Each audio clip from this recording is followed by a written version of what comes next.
আসসালামু আলাইকুম বন্ধুরা, আমার ক্ষেত বাগানের সমস্ত গাছ শুকিয়ে গিয়েছে। আমাদের দাদা ভাই এগুলো পানি দিচ্ছে। এটা আম গাছ,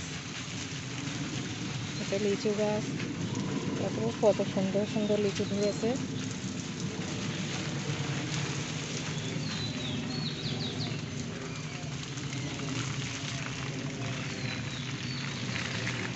এই আম,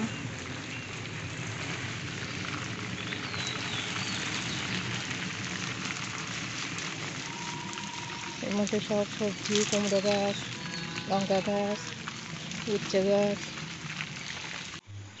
এই যে টমেটো গাছ, কি সুন্দর সুন্দর টমেটো ধরেছে।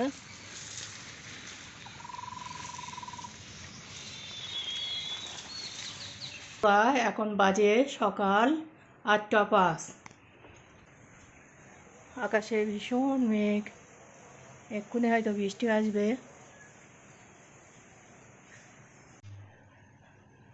আসসালামু আলাইকুম বন্ধুরা, আমি এই ঘুগনি রান্না করব। তা বুটটা রাত্রে ভিজিয়ে দিয়েছিলাম, এটা প্রেসার কুকারে দিয়ে দেবো পানি, লবণ দিয়ে সেদ্ধ করে নেব। বুটটাও কড়াই চাপিয়ে দিয়েছি, আলুটা ভেজে নেব। তার জন্য দিয়ে দিচ্ছি তেল, পেঁয়াজ, আলু দিয়ে দেবো। আলু আর পেঁয়াজটা ভালো করে ভেজে নেব। আলু পেঁয়াজটা ভালো করে ভেজে নিয়েছি, এবার আদা রসুন বাটা দিয়ে দেবো। আদা রসুন বাটাটা ভালো করে ভেজে নেব। টমেটো দিয়ে দেবো। লবণ বুট সেদ্ধ করার সময় দেওয়া ছিল, তো অল্প দেবো। হলুদ, ভাজা জিরের গুঁড়ো,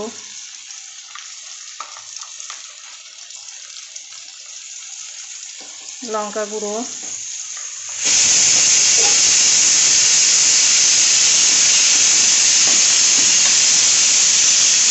অল্প নেড়ে চেড়ে সামান্য একটু পানি দিয়ে দেবো।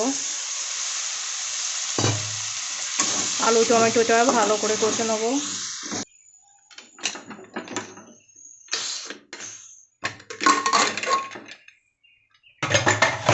বন্ধুরা, এই বুটটা খুব সুন্দর সেদ্ধ হয়েছে। এবারে কষানো আলুর মধ্যে দিয়ে দেবো।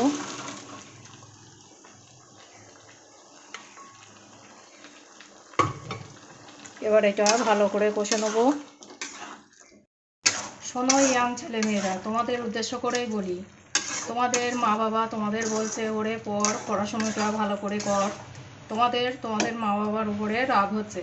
দূর সে থেকে ভালোবেসে বিয়ে করে নিলেই ভালো হতো। অবদার এই ভুলটা যেন তোমরা করো না। ভালোবেসে বিয়ে করবে, দুদিন পরে অভাব যখন দরজা দিয়ে ঢুকবে, ভালোবাসা তখন জানালা দিয়ে পালিয়ে যাবে। ঘুগনিটা আমি খুব ভালো করে কষে নিয়েছি, এবার ঝোল দিয়ে দেবো।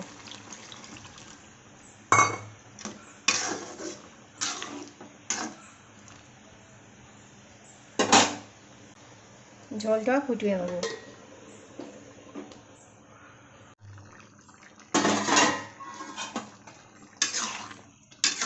মাশাআল্লাহ, আমার ঘুগনিটা অনেক সুন্দর হয়েছে। এবার নামিয়ে নেব। বন্ধুরা, আমার এই ঘুগনিটা অনেক সুন্দরই হয়েছে।